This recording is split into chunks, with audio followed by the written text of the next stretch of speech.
Μιλάμε, θα τρίβετε τα μάτια σας 12 εβδομάδες να πούμε. Σαν την άλλη που ξετινότανε.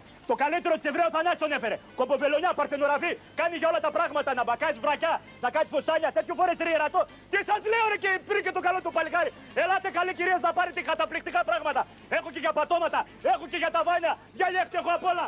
Έλα καλέ κυρία να πάρεις το καλύτερότερο. Ο Τσεβρές που είναι ατάνατος να πούμε. Τέτοιο φουρούσουμα του Σάλας. Και ακόμα το φορούσο το θάβανε. Καταπληκτικά πράγματα κυρίες και κύριοι.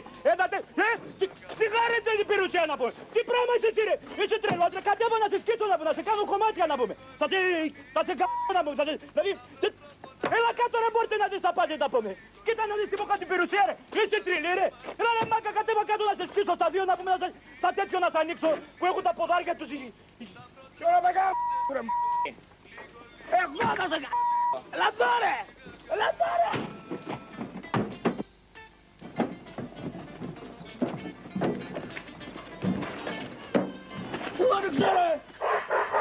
Ένα-δύο, τεστ το χειμώνα. Τα μικρά της αρχή.